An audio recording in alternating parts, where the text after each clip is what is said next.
Nucleophilic addition, free radical addition, electrophilic addition, तीनों के question करा दिए मैंने। जो जो मैंने बोला वो मत छोड़ना भाई, प्लीज रिक्वेस्ट, जो मैंने बोला है वो मत छोड़ना। बाकी तुम कुछ भी करो, मेरी तरफ से बहुत ज्यादा पढ़ने से भी मना नहीं है, कम पढ़ने से मना नहीं है। आप कुछ भी करो, मैंने जो बताया वो तो कर लेना भाई।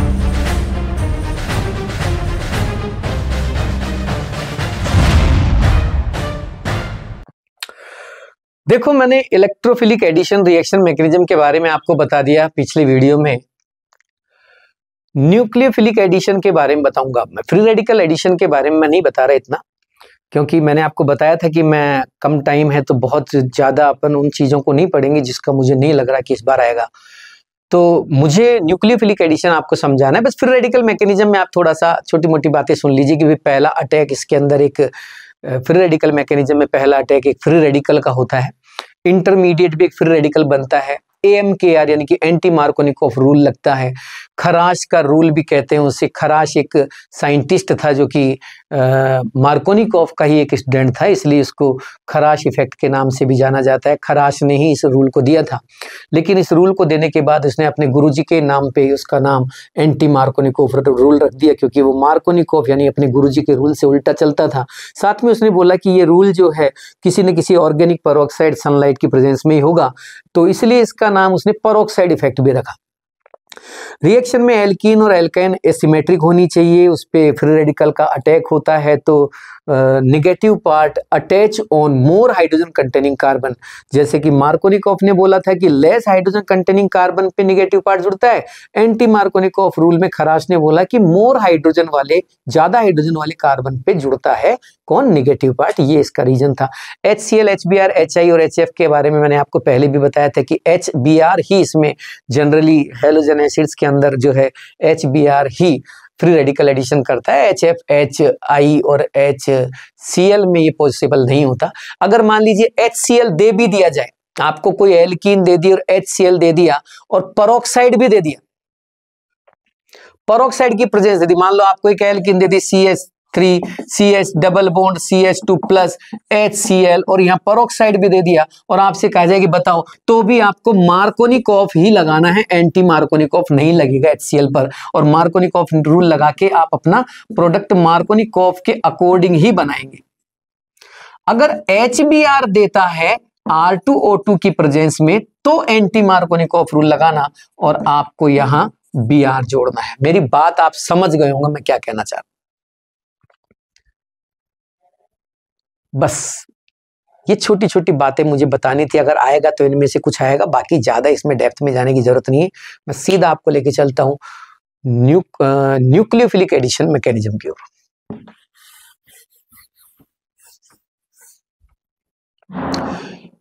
देखो, न्यूक्लियोफिलिक एडिशन नाम से ही लग रहा है न्यूक्लियोफिलिक एडिशन, और किसी मान लीजिए फ्री रेडिकल का अटैक हो रहा है, फ्री रेडिकल का, तो फिर ये फ्री रेडिकल एडिशन बन जाती है। तो मैं इसकी बात कर चुका हूं, इसकी बात कर चुका हूं, मैं इसकी बात कर रहा हूं कि एक सबस्ट्रेट पर न्यूक्लियोफाइल का अटैक हो रहा है। तो देखो, मैंने सबस्ट्रेट लिया, तो इसके सबस्ट्रेट मैंने बताए थे आपको, ध्यान करो शुरू में कि इसके लिए एल्डिहाइड और कीटोन मोस्ट इंपोर्टेंट सबस्ट्रेट होते हैं। यानी कि आपसे कोई पूछे कि वैसे तो एल्डिहाइड कीटोन में और भी मैकेनिज्म होती है, जो मैकेनिज्म हम बोलते हैं उसके अलावा भी मैकेनिज्म होती है। जैसे एल्कीन में मैंने बोला था कि भाई इसमें इलेक्ट्रोफिलिक एडिशन रिएक्शन मैकेनिज्म होती है, तो क्या केवल वही होती है? नहीं, और भी कई रिएक्शंस मैकेनिज्म होती है, लेकिन कैरेक्टरिस्टिक मैकेनिज्म यानी कि मोस्टली एल्कीन उस मैकेनिज्म को फॉलो करने की कोशिश करता है। जैसे एल्कीन में जब मैंने अटैक कराया था एक इलेक्ट्रोफाइल का, तो वहां प्लस ई इफेक्ट लगा था, प्लस पॉजिटिव इलेक्ट्रोमेरिक, तो यहाँ निगेटिव इलेक्ट्रोमेरिक इफेक्ट। देखो, इलेक्ट्रोमेरिक इफेक्ट का मतलब है कि इलेक्ट्रॉन्स का सही तरीके से डिस्ट्रीब्यूशन हो। अब मान लो मैं इसको ऐसे करता ना, तो क्या ये सही इलेक्ट्रोमेरिक इफेक्ट को दिखाता? नहीं, क्योंकि पाई बॉन्ड का इलेक्ट्रॉन मोर इलेक्ट्रोनेगेटिव एटम पे जाएगा, तो इलेक्ट्रोमेरिक इफेक्ट का ये गलत रिप्रेजेंटेशन है, रॉन्ग रिप्रेजेंटेशन। ये सही इलेक्ट्रोमेरिक इफेक्ट को नहीं दिखा रहा। ऐसे सवाल आया है ऐसे सवाल आते हैं, ये और बता दूं मैं आपको। इलेक्ट्रोमेरिक इफेक्ट का आपको इलेक्ट्रॉन डिस्प्लेसमेंट की डायरेक्शन को देके पूछेगा कि क्या ये सही इफेक्ट दिखा रहा है कि नहीं साहब, ये तो गलत है। इलेक्ट्रोमेरिक इफेक्ट के अकॉर्डिंग तो इलेक्ट्रॉन इधर जाने चाहिए थे, NU इधर आना चाहिए। तो इस सबस्ट्रेट में इलेक्ट्रॉन का इधर जाना सही रिप्रेजेंटेशन है इलेक्ट्रोमेरिक इफेक्ट का। चलो ठीक है, मैंने NU का अटैक कराया। अब बात ये आती है, सर आपने पहले न्यूक्लियोफाइल का अटैक क्यों कराया? मतलब क्या हुआ था यहाँ? कुछ नहीं जी, क्या हुआ, एक बार की बात है, ऐसे ही एक कार्बोनिल ग्रुप रखा हुआ था और भाई साहब इलेक्ट्रोफाइल और न्यूक्लियोफाइल जो है लड़ भिड़ के आपस में और आयोनाइज हो गए। एक बन गया E+, एक बन गया Nu-, और दोनों में होड़ मची हुई थी, पहले मैं अटैक करूंगा, पहले मैं अटैक करूंगा। कार्बोनाइल ग्रुप पे अटैक करने की होड़, कंपटीशन। चलो लाते हैं बारी बारी से, क्योंकि अटैक करने वाले के साथ साथ जिस पे अटैक होना है उसकी भी तो राय जाननी चाहिए ना भाई, वो क्या चाहता है। तो इसने कहा भैया ऐसा है, एक एक करके भेजो, मैं चेक कर दूं। पहले हमने E+ को भेजा, E+ को देख के इसने भी आयन बना लिए। क्यों? क्योंकि इलेक्ट्रोमेरिक इफेक्ट का मतलब ही है कि एक को देख के दूसरे में कंपटीशन या होड़ होगी। ये आयन है तो ये भी आयन बनाएगा, आयोनाइज होगा, बॉन्ड सेपरेट हुआ और बॉन्ड सेपरेशन से O पे माइनस आया, C पे प्लस आया और जिस पे माइनस आया उस पे लग गया E। भेजो भाई, न्यूक्लियोफाइल को भेजो। हमने अब न्यूक्लियोफाइल को भेजा, न्यूक्लियोफाइल को भेजा तो वही हुआ, जिस पे प्लस आया उस पे न्यूक्लियोफाइल लग गया और दूसरे पे बच गया माइनस। अब बात यह आती कि इनमें से दोनों में से सही कौन सा है। गौर से देखो, जब मैंने इलेक्ट्रोफाइल का अटैक कराया तो C पर बने total 6 electron, 6 electrons on C, और O पर बने टोटल 8 इलेक्ट्रॉन। और जब मैं न्यूक्लियोफाइल का पहले अटैक कराया तो C पर बने टोटल 8 इलेक्ट्रॉन और O पर बने टोटल 1 इलेक्ट्रॉन। यहां सब खुश हैं। यहां कार्बन दुखी है, ऑक्टेट इनकम्प्लीट है। आप खुद बताओ ये स्टेबल हो सकता है क्या? नहीं, आप बताओ इनकम्प्लीट ऑक्टेट वाली स्पीशीज स्टेबल हो सकती है क्या? तो क्या ये पागल है, बुद्धू है? नहीं, बुद्धि भ्रष्ट है क्या इसकी, जो ये इलेक्ट्रोफाइल को अटैक करने की इजाजत देगा? बेवकूफ नहीं है ये, समझदार है। नेचर का हर एटम समझदार है, तभी तो वो सही जगह मिलके मॉलिक्यूल्स और कंपाउंड्स बना लेता है।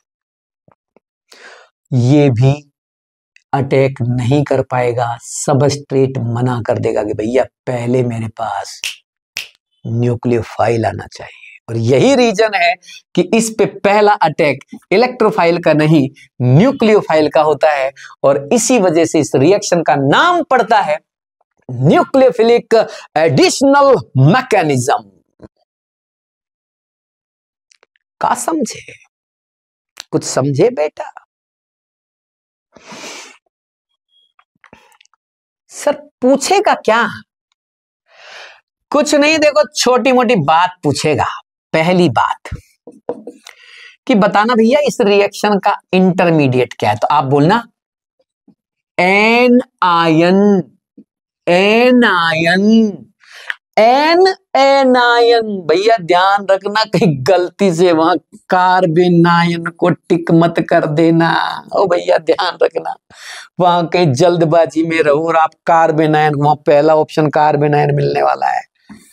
कार्बन आयन नहीं है, कार्बन पे माइनस नहीं है, इसमें माइनस O पे आता है, इसे आप एन आयन बोल सकते हो, कार्बन आयन नहीं। पहली चीज। दूसरी चीज, स्लो स्टेप यही है जहां स्टेबल कंपाउंड जो है अनस्टेबल स्पीशीज में आयन में कन्वर्ट हो रही हो, वही होगा धीमा पद, स्लो स्टेप, और तो क्या है। तीसरा, रिएक्टिविटी ऑर्डर बताइए। काय का रिएक्टिविटी ऑर्डर? अरे भैया ये जो न्यूक्लियोफिलिक एडिशन रिएक्शन करी ना आपने, इसकी रिएक्टिविटी का ऑर्डर बताइए। क्यों, पता नहीं है क्या आपको? गुरुजी ने बताया था ना एक बार, कितनी बार बताएंगे एक ही चीज को? दुनिया की किसी भी रिएक्शन की रिएक्टिविटी का ऑर्डर उस रिएक्शन में बनने वाले इंटरमीडिएट की स्टेबिलिटी के प्रोपोर्शनल होता है। कितनी बार सुनोगे भाई? चलो भैया, stability of intermediate it means anion. और बाबू एनायन की स्टेबिलिटी सबको पता है, निगेटिव के प्रोपोर्शनल, पॉजिटिव के इनवर्सली प्रोपोर्शनल। एक और चीज याद रखनी है आपको, ये जो रिएक्टिविटी है ना, इस रिएक्शन की जो रिएक्टिविटी है, ये स्टेरिक हिंड्रेंस से भी अफेक्ट होती है। स्टेरिक हिंड्रेंस, ये हिंड्रेंस जनरली कीटोन्स में देखने को मिलेगा।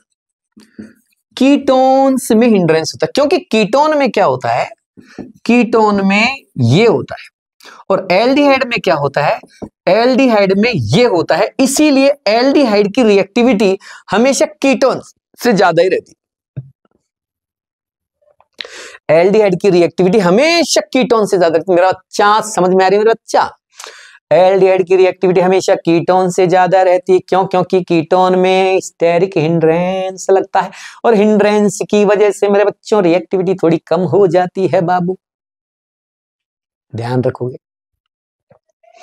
इसी तरह RCHO की रिएक्टिविटी हमेशा ARCHO यानी कि बेंजीन के डब्बी वाले से भी ज्यादा रहती है।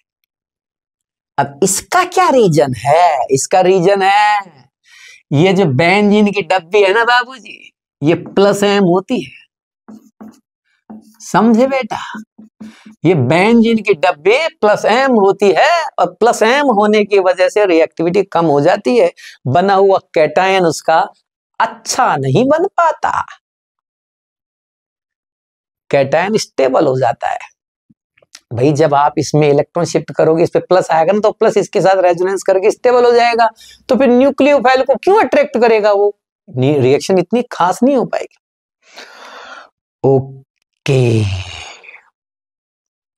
तो मतलब आप क्या चाहते हो? चाहते क्या हो आप? भैया मैं तो ये चाहता हूं कि अगर रिएक्टिविटी ऑर्डर कोई मुझसे पूछे तो मैं सीधा सीधा ये देखूंगा कि रिएक्शन में कितने ज्यादा निगेटिव जुड़े हुए हैं। देखो बाबूजी, जितने ज्यादा निगेटिव जुड़े होंगे, देखो ये मैंने CCl3 जोड़ा है बेटा, है ना, जितने ज्यादा निगेटिव ग्रुप जुड़े होंगे उतना ही बढ़िया है इस रिएक्शन की रिएक्टिविटी के लिए मेरा बच्चा। CCl3CHO, CH2Cl CHO, CH2CH3, ये लो भैया। और कीटोन की अगर बात करें, मान लो कोई आपसे कहे C6H5CHO, CH3CO, CH3, भैया एल्डिहाइड की तो कीटोन से ज्यादा ही रहेगी। सुनते नहीं हो क्या? बोल दिया था ना एक बार। कितने बोला था भैया? इधर बोला था ना। Aldehyde is more reactive than ketone due to steric hindrance. Okay, ये हुआ फर्स्ट स्टेप। अब सेकंड में क्या रखा है? और सेकंड में होना करना कुछ नहीं। क्यों? क्योंकि सेकंड जो स्टेप होता है वो तो फर्स्ट स्टेप में फैले रायते को साफ करने के काम आता है, बाकी कुछ काम नहीं आता। देखो मैं बताता हूं सेकंड स्टेप, फर्स्ट स्टेप के बाद सेकंड स्टेप। ये बना इंटरमीडिएट CO- और ये NU। अब देखो इंटरमीडिएट है, एनायन है, यानी कि अनस्टेबल तो होगा। इधर एक इलेक्ट्रोफाइल आवारा पागल बावला सा घूम रहा है, क्योंकि उसकी न्यूक्लियोफाइल को कोई ले गया है बेटा। तो ये इलेक्ट्रोफाइल भी बावलों की तरह घूम रहा है, इधर ये भी अनस्टेबल घूम रहा है। तो दोनों मिले एक जगह और मिलके बोले कि भैया एक काम करें क्या, अपन दोनों ही जुड़ लेते हैं। क्यों? क्योंकि तू पॉजिटिव मैं निगेटिव, दोनों जुड़ के बना लेते हैं न्यूट्रल। और जल्दी से जुड़ा गए, जुड़ते ही बात खत्म, कहानी खत्म, प्रोडक्ट बन गया। हेलो, फास्ट हो गया स्टेप। इतना फास्ट होता है ये वाला स्टेप कि आपको इससे कुछ भी हासिल नहीं होगा। बेंजीन की डब्बी पर CHO लगा दो, बेंजीन की डब्बी पर CHO लगा दो बेटा, बेंजीन की डब्बी पर CHO लगा दो। और कोई मुझसे पूछे कि बताओ AN रिएक्टिविटी का ऑर्डर क्या होगा बेटा? अरे भैया कितना बता रखा है। न्यूक्लियोफिलिक एडिशन रिएक्टिविटी का मतलब है कि इंटरमीडिएट जो एनायन इंटरमीडिएट बनता है उसको स्टेबल करना होता है, और इन रिएक्शंस का इंटरमीडिएट एक एनायन होता है, और एनायन की स्टेबिलिटी बढ़ाने के लिए नेगेटिव ग्रुप्स की प्रेजेंस होना जरूरी है। तो सीधा सीधा देख क्यों नहीं लेते? नहीं दिखता नहीं है, तुम्हें दिख नहीं रहा कि इसके अंदर की कहां नेगेटिव लगा हुआ है? ओ माय गॉड, ये भी वैसे ही करना है? अरे भैया जहां जहां एन रिएक्टिविटी बोलेगा वैसे ही करना है, क्या फर्क पड़ता है कि वो बेंजीन रिंग है? कुछ भी। सबसे ज्यादा रिएक्टिव 3rd नंबर, उससे कम रिएक्टिव 1st नंबर, तो 2nd तो बर्बाद पड़ा है सर। बिल्कुल सही बोला है, शाबाश, कर लो।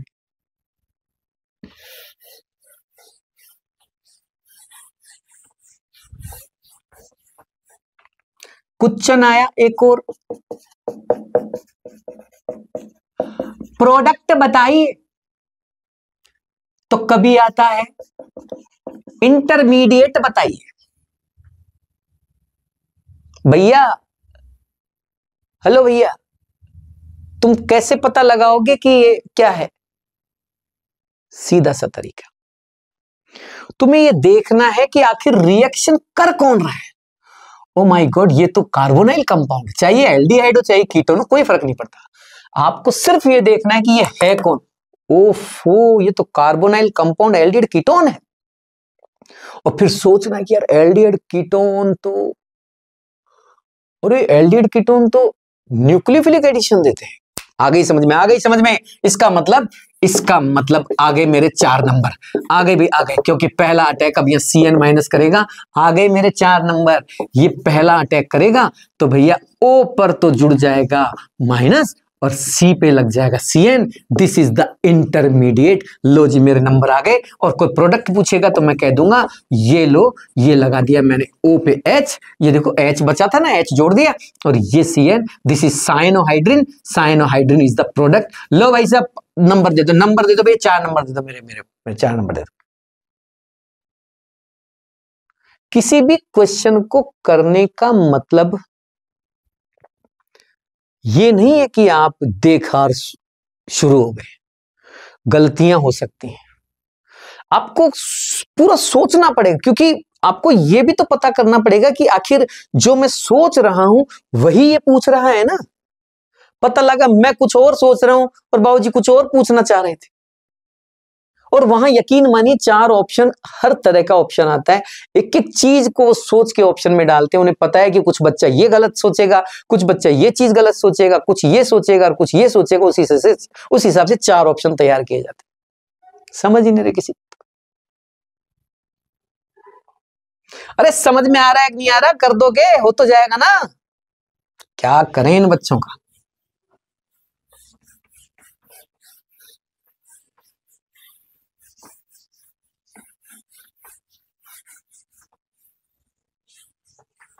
Nucleophilic addition, free radical addition, electrophilic addition, तीनों के क्वेश्चन करा दिए मैंने। जो जो मैंने बोला वो मत छोड़ना भाई, प्लीज रिक्वेस्ट। जो मैंने बोला है वो मत छोड़ना, बाकी तुम कुछ भी करो। मेरी तरफ से बहुत ज्यादा पढ़ने से भी मना नहीं है, कम पढ़ने से मना नहीं है। आप कुछ भी करो, मैंने जो बताया वो तो कर लेना भाई, ठीक है? ओके ओके बेटा, गुड बाय।